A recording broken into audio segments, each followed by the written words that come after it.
ವತ್ಸ ಅವರು ನಮ್ಮೆಲ್ಲರ ಪರವಾಗಿ ವಂದನಾ ಅರ್ಪಣೆ ಮಾಡ್ತಾರೆ. ವತ್ಸ ಅವರು ಒಂದೆರಡು ಮಾತಾಡಬೇಕು.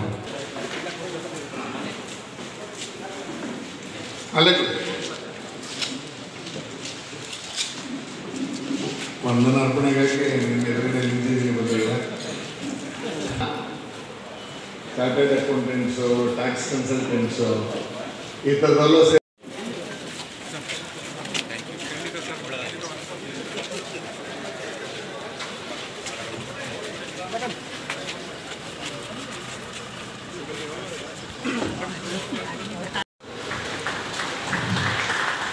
ಮಾನ್ಯ ಯದುವೀರವರು ಈಗ ತಾನೇ ಆಗಮಿಸಿದ್ದಾರೆ. ಎಲ್ಲ ಮೈಸೂರು ಹಾಗೂ ಕೊಡಗು ಕ್ಷೇತ್ರದ ಅಭ್ಯರ್ಥಿಯಾಗಿದ್ದೀನಿ. ಪ್ರಧಾನಮಂತ್ರಿಯವರ ಅಪೇಕ್ಷೆಯವರ ಆಶೀರ್ವಾದದಿಂದ ಈ ಸ್ಪರ್ಧೆಗೆ ಬಂದಿದ್ದೀನಿ.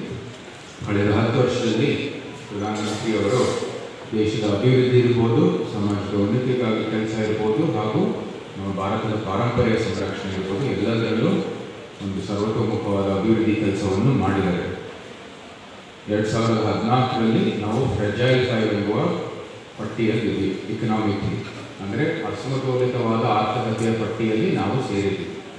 ಈಗ 10 ವರ್ಷ ಆದ ನಂತರ ನಾವು ಟಾಪ್ 5 ಅಂದರೆ ಬಲಿಷ್ಠ ಇದ್ದಿದ್ದು 96,000 ಕಿಲೋಮೀಟರ್ ರಾಷ್ಟ್ರೀಯ ಹೆದ್ದಾರಿ, ಅದು ಇವಾಗ 1.5 ಲಕ್ಷ ಕಿಲೋಮೀಟರ್ ಆಗುತ್ತೆ. 2014ರಲ್ಲಿ ಇದ್ದಿದ್ದು 20,000 ಕಿಲೋಮೀಟರ್ ರೈಲ್ವೆ ಟ್ರ್ಯಾಕ್ ಎಲೆಕ್ಟ್ರಿಫಿಕೇಶನ್ ಆಗಿತ್ತು. ಇವತ್ತು ಬಹುತೇಕ 100% ಎಲೆಕ್ಟ್ರಿಫಿಕೇಶನ್ ಮುಗಿದೋಗಿದೆ. ಗ್ರಾಮೀಣ ರಸ್ತೆ 65 ವರ್ಷದಲ್ಲಿ ಬರೀ 3,25,000 ಮಾಡಿದರು. ಇವಾಗ 10 ವರ್ಷದಲ್ಲಿ ಇನ್ನೊಂದು 3,75,000 ಕಿಲೋಮೀಟರ್ಗಳನ್ನು ನಿರ್ಮಾಣ ಮಾಡಿದ್ದಾರೆ. ಮೆಡಿಕಲ್ ಕಾಲೇಜ್ಗಳು 394 ಇದ್ದಿದ್ದು 700 ವಿಶ್ವವಿದ್ಯಾನಿಲಯಗಳು 400 ಇದ್ದಿದ್ದು 1000ಗಿಂತ ಹೆಚ್ಚಾಗಿದೆ. 7 ನಗರದಲ್ಲಿ ಮೆಟ್ರೋಗಳು ಇದ್ದಿದ್ದು ಇವತ್ತು 22 ನಗರಗಳಿವೆ. ಇದೇ ರೀತಿ ನಾನು ಈ ಲಿಸ್ಟನ್ನು ಹೇಳ್ತಾ ಹೋಗ್ಬೋದು, ಆದರೆ ನೀವು ಇಲ್ಲಿ ಮಲ್ಕೋಬೇಕಾಗತ್ತೆ. ನಾನು ಇಲ್ಲಿ ಬೆಳಗ್ಗೆವರೆಗೂ ಇಲ್ಲೇ ಇರಬೇಕಾಗುತ್ತೆ.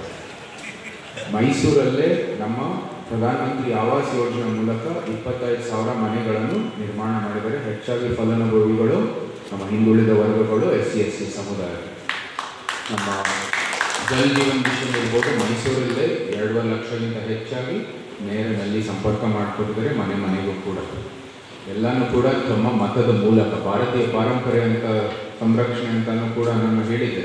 ಇವತ್ತು ನಮ್ಮ ರಾಮನವಮಿ ಶುಭ ಪರ್ವದ ಸಂದರ್ಭದಲ್ಲಿ ನಾವೆಲ್ಲರೂ ಭೇಟಿ ಆಗ್ತಾ ಇದ್ದೀವಿ, ನಮ್ಗೆ ಗೊತ್ತಿದೆ. ಈ ವರ್ಷ ಅಂತೂ ಅದು ಭಾಳ ವಿಶೇಷವಾದದ್ದು. ಕಾರಣ ಮೈಸೂರಿಂದಾನೇ ಅಲ್ಲಿ ಬಾಲರಾಮ ಹೋಗಿ ಪ್ರತಿಷ್ಠಾಪನೆ ಆಗಿದೆ. ರಾಮ ಜನ್ಮ ದೇವಸ್ಥಾನ, ಕಾಶಿ ವಿಶ್ವನಾಥನ ಜೀರ್ಣೋದ್ಧಾರ ಆಗಿದೆ. ಅನೇಕ ಪಾರಂಪರಿಕ ಕಟ್ಟಡಗಳನ್ನು ಅವರು ಸಂರಕ್ಷಣೆ ಮಾಡಿದ್ದಾರೆ. ಮೈಸೂರಲ್ಲಿ ನಮ್ಮ ಗೌರ್ಮೆಂಟ್ ಆಯುರ್ವೇದ ಕಾಲೇಜನ್ನು ಕೂಡ ಅವರು ಸಂರಕ್ಷಣೆ ಮಾಡಿದ್ದಾರೆ.